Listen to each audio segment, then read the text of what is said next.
Chapter 3, The Power of the Word. By thy words thou shalt be justified, and by thy words thou shalt be condemned. A person knowing the power of the word becomes very careful of his conversation. He has only to watch the reaction of his words to know that they do not return void. Through his spoken word, man is continually making laws for himself. I knew a man who said, "I always miss a car. It invariably pulls out just as I arrive." His daughter said, "I always catch a car. It's sure to come just as I get there." This occurred for years. Each had made a separate law for himself, one of failure, one of success. This is the psychology of superstitions. The horseshoe, or rabbit's foot, contains no power, but man's spoken word and belief that it will bring him good luck creates expectancy in the subconscious mind and attracts a lucky situation. I find, however, this will not work when a man has advanced spiritually and knows a higher law. One cannot turn back, and one must put away graven images. For example, 2 men in my class had great success in business for several months, when suddenly everything went to smash. We tried to analyze the situation, and I found, instead of making their affirmations and looking to God for success and prosperity, they had each bought a lucky monkey. And I said, "Oh, I see. You have been trusting in the lucky monkeys instead of God. Put away the lucky monkeys and call on the law of forgiveness, for man has power to forgive or neutralize his mistakes." They decided to throw the lucky monkeys down a coal hole, and all went well again. This does not mean, however, that one should throw away every lucky ornament or horseshoe about the house, but he must recognize that the power back of it is the one and only power, God, and that the object simply gives him a feeling of expectancy. I was with a friend one day who was in deep despair. In crossing the street, she picked up a horseshoe. Immediately, she was filled with joy and hope. She said God had sent her the horseshoe in order to keep up her courage. It was indeed, at that moment, about the only thing that could have registered in her consciousness. Her hope became faith, and she ultimately made a wonderful demonstration. I wish to make the point clear that the men previously mentioned they were depending on the monkeys alone, while this woman recognized the power back of the horseshoe. I know in my own case it took a long while to get out of a belief that a certain thing brought disappointment. If the thing happened, disappointment invariably followed. I found the only way I could make a change in the subconscious was by asserting, there are not 2 powers, there is only one power, God. Therefore, there are no disappointments, and this means a happy surprise. I noticed a change at once, and happy surprises commenced coming my way. I have a friend who said nothing could induce her to walk under a ladder. I said, "If you are afraid, you are giving into a belief in 2 powers, good and evil, instead of one. As God is absolute, there can be no opposing power unless man makes the false of evil for himself. To show you believe in only one power, God, and that there is no power or reality in evil, walk under the next ladder you see." Soon after, she went to her bank. She wished to open her box in the safety deposit vault, and there stood a ladder on her pathway. It was impossible to reach the box without passing under the ladder. She quailed with fear and turned back. She could not face the lion on her pathway. However, when she reached the street, my words rang in her ears, and she decided to turn and walk under it. It was a big moment in her life, for ladders had held her in bondage for years. She retraced her steps to the vault, and the ladder was no longer there.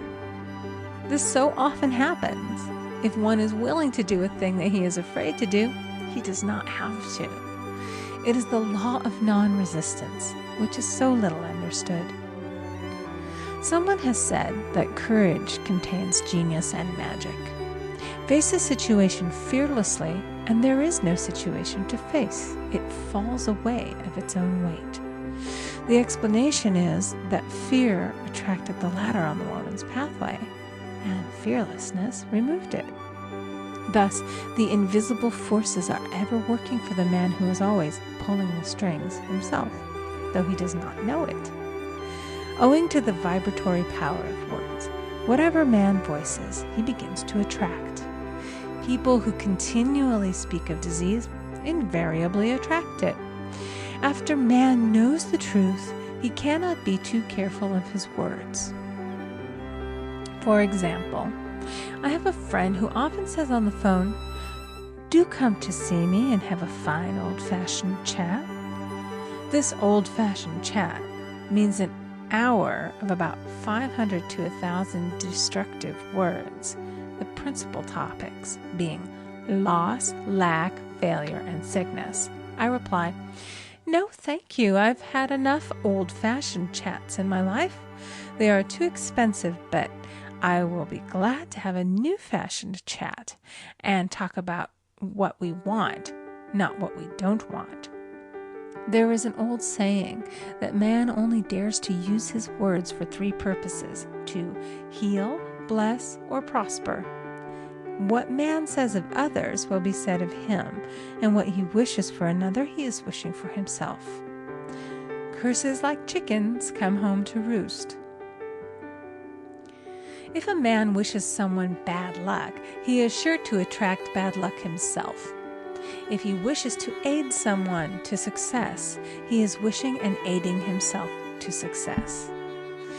The body may be renewed and transformed through the spoken word and clear vision, and disease be completely wiped out of the consciousness. The metaphysician knows that all disease has a mental correspondence, and in order to heal the body, one must first heal the soul. The soul is the subconscious mind, and it must be saved from wrong thinking. In the 23rd Psalm we read, "He restoreth my soul."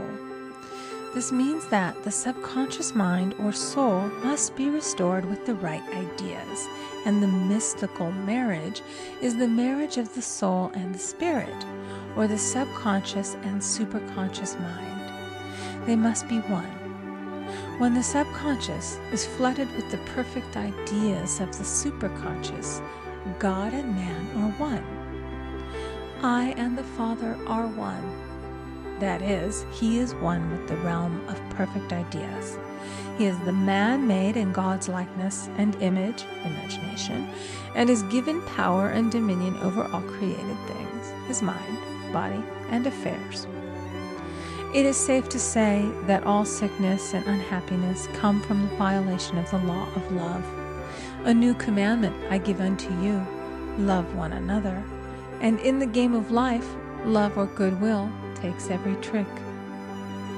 For example, a woman I know had, for years, an appearance of a terrible skin disease. The doctors told her it was incurable, and she was in despair. She was on the stage, and she feared she would soon have to give up her profession, and she had no other means of support. She, however, procured a good engagement, and on the opening night made a great hit. She received flattering notices from the critics and was joyful and elated. The next day she received a notice of dismissal. A man in the cast had been jealous of her success and had caused her to be sent away.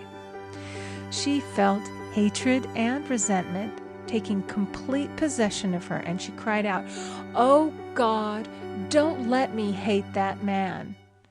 That night she worked for hours in the silence. She said, "I soon came into a very deep silence. I seemed to be at peace with myself, with the man, and with the whole world. I continued this for 2 following nights, and on the 3rd day, I found I was healed completely of the skin disease." In asking for love or goodwill, she had fulfilled the law. For love is the fulfilling of the law, and the disease, which came from the subconscious resentment, was wiped out. Continual criticism produces rheumatism, as critical, inharmonious thoughts cause unnatural deposits in the blood which settle in the joints. False growths are caused by jealousy, hatred, unforgiveness, fear, etc. Every disease is caused by a mind not at ease. I said once in my class, there is no use asking anyone, "What's the matter with you?" We might as well just say, "Who's the matter with you?" Unforgiveness is the most prolific cause of disease. It will harden arteries or liver and affect the eyesight. In its train are endless ills. I called on a woman one day who said she was ill from having eaten a poisoned oyster. I replied, "Oh no, the oyster was harmless. You poisoned the oyster. What's the matter with you?" She answered, "Oh, about 19 people." She had quarreled with 19 people and had become so inharmonious that she attracted the wrong oyster. Any inharmony on the external indicates there is mental inharmony. As the within, so the without. Man's only enemies are within himself, and a man's foes shall be they of his own household. Personality is one of the last enemies to be overcome, as this planet is taking its initiation in love. It was Christ's message, peace on earth, goodwill toward man. The enlightened man, therefore, endeavors to perfect himself upon his neighbor. His work is within himself, to send out goodwill and blessings to every man, and the marvelous thing is that if one blesses a man, he has no power to harm him. For example, a man came to me asking him to treat for success in business. He was selling machinery, and a rival appeared on the scene with what he proclaimed was a better machine, and my friend feared defeat. I said, "First of all, we must wipe out all fear, and know that God protects your interests, and that the divine idea must come out of the situation. That is, the right machine will be sold by the right man to the right man." And I added, "Don't hold one critical thought toward that man. Bless him all day and be willing not to sell your machine if it isn't the divine idea." So he went to the meeting, fearless and non-resistant, and blessing the other man. He said the outcome was very remarkable. The other man's machine refused to work, and he sold his without the slightest difficulty. But I say unto you, love your enemies, bless them that curse you, do good to them that hate you, and pray for them which spitefully use you and persecute you. Goodwill produces a great aura of protection about the one who sends it, and no weapon that is formed against him shall prosper. In other words, love and goodwill destroy the enemies within oneself. Therefore, one has no enemies on the external. There is peace on earth for him who sends goodwill to man. End of chapter 3. Recording by Amy Conger.